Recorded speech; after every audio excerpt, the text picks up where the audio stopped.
স্বাগতম জনাইছোঁ R a guide চেনেলৰ তৰফৰ পৰা। আজি মই এই ভিডিঅ'ত আলোচনা কৰিম যিসকল ছাত্ৰ ছাত্ৰীয়ে 2021 চনত হায়াৰ ছেকেণ্ডেৰী ফাইনেল এক্সাম দিব তেওঁলোকৰ কাৰণে ইংলিছ ছাবজেক্টৰ পৰা 30টামান মষ্ট ইম্পৰ্টেণ্ট 1 মাৰ্ক আৰু 2 মাৰ্কৰ প্ৰশ্নকেইটা বাছি উলিয়াই আনিছোঁ আৰু এই প্ৰশ্নকেইটা এই ভিডিঅ'ত আলোচনা কৰিম।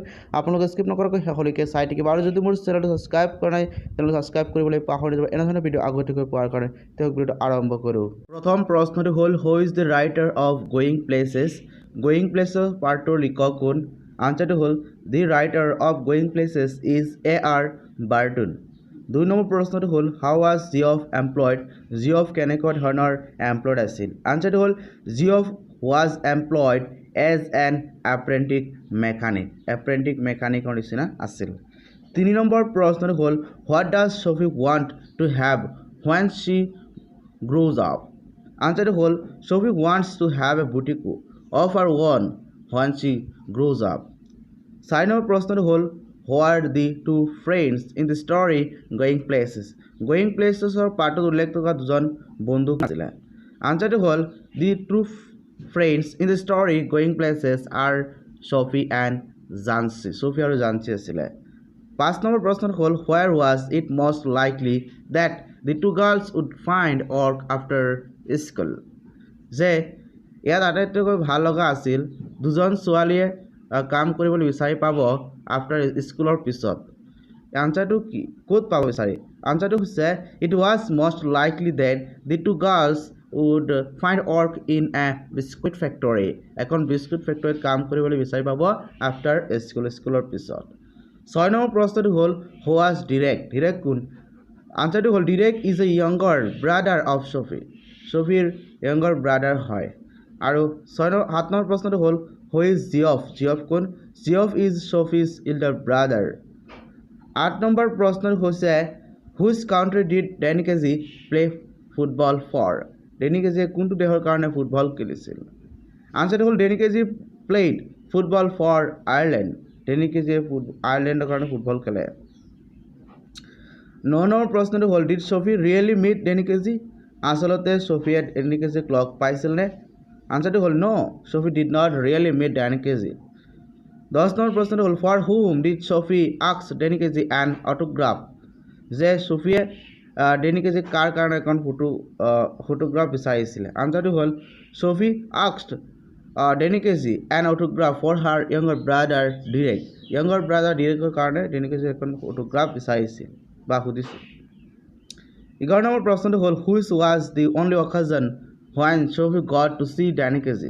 কোনটো অনুষ্ঠান আছিল য'ত ডেনিকেজিক দেখিবলৈ পাইছিলে? আনচাৰটো হ'ল the only অকেজন when Sophie got to see ডেনিকেজি in person was in the football field. Football খেলপথাৰত তেখেতক দেখিবলৈ পাইছিলে। 12 নম্বৰ প্ৰশ্নটো হ'ল ৱাজ ডেনিকেজি। ডেনিকেজি কোন আছিল? আনচাৰটো হ'ল Danny Casey was a football player of Ireland. আয়াৰলেণ্ডৰ এজন ফুটবল খেলুৱৈ। 13 নম্বৰ প্ৰশ্নটো হ'ল ৱাজ ছফি। ছফি কোন? বা হু ৱাজ হাৰ ফ্ৰেণ্ড। তেওঁৰ বন্ধু কোন? Sophie was a school girl who was a day dreamer. Jansie was her friend. Jansie আছিলে ছফিৰ বন্ধু আছিল। 14 নম্বৰ প্ৰশ্নটো হ'ল ৱাজ জানচি। জানচি কোন? Jansie was a school girl who was Sophie's classmate and friend. 15 number প্ৰশ্নটো হ'ল what does Sophie want to open after schooling. যে ছফিয়ে স্কলিঙৰ পিছত কি কৰিব বিচাৰিছিলে? Sophie wants to open a boutique after scrolling.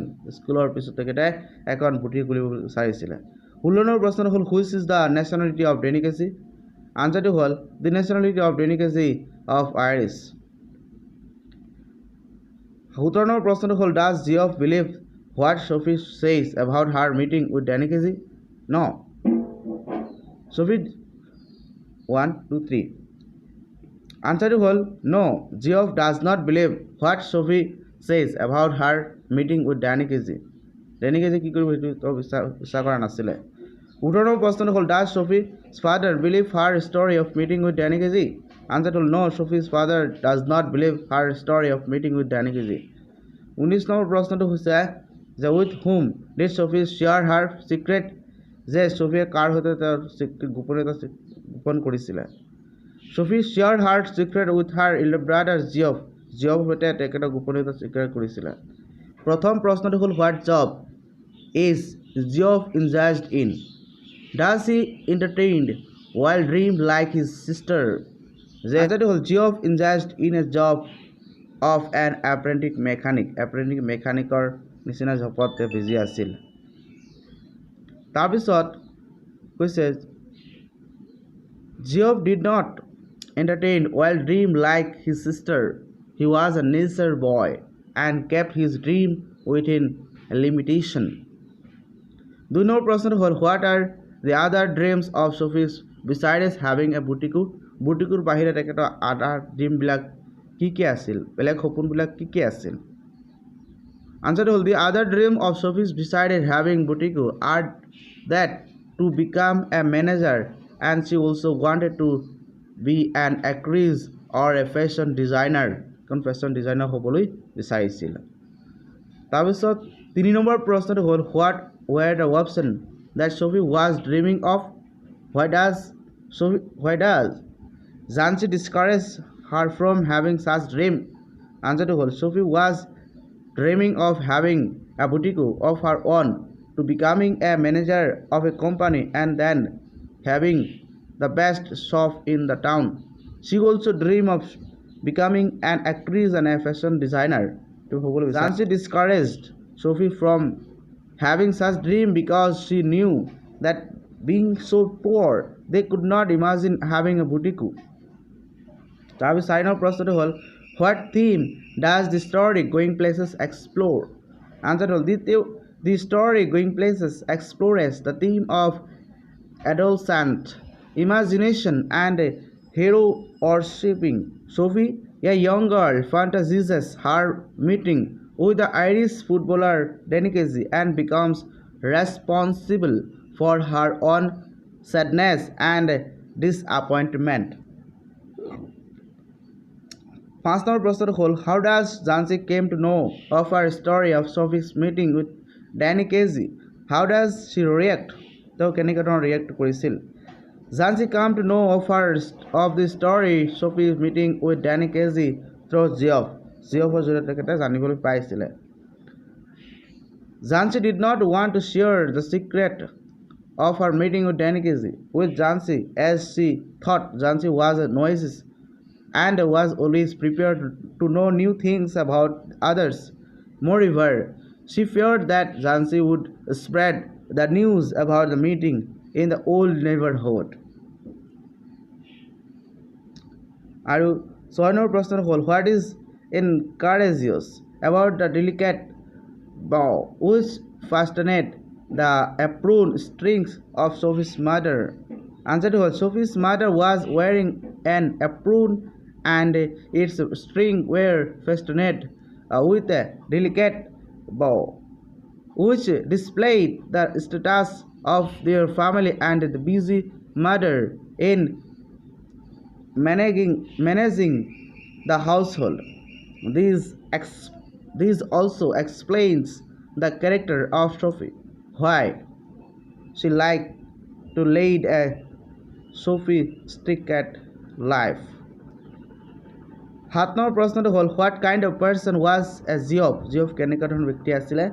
Answer হ'ল Geoff was a quiet boy and kept his views to himself. He spoke little and did not share his views with others. He was the first person with whom Sophie shared all her secrets. 8 number প্ৰশ্নটো হ'ল why did not Sophie want Jhansi to know about her story with Danny Casey? Answer হ'ল Sophie knew that Jhansi was noisy and was always prepared to know new things about others. Moreover, she feared that Jhansi would spread the news about the meeting with Danny Casey in the old neighborhood. That's why Sophie did not want Jhansi to know about her story with Danny Casey. 9 number প্ৰশ্নটো হ'ল why did Sophie wrangled with 1 2 3 9 number প্ৰশ্নটো হ'ল why did Sophie wrangled 1 2 3 9 number প্ৰশ্নটো হ'ল why did Sophie wrangled When Geoff told her father that she had met Danikezi? Answer hall Sophie wriggled when Geoff told her father that she had met Danikezi because the imaginary secret that Sophie told was only for Geoff. She also knew that her father would not approve of it. 10 নম্বর প্রশ্নটা হল how was Geoff include her brother Geoff in her fantasy of her future? Answer hall Sophie includes her elder brother Geoff in her fantasy of her future by telling him of her stories and secrets.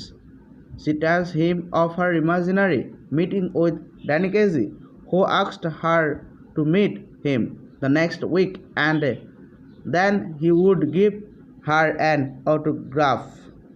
Thank you.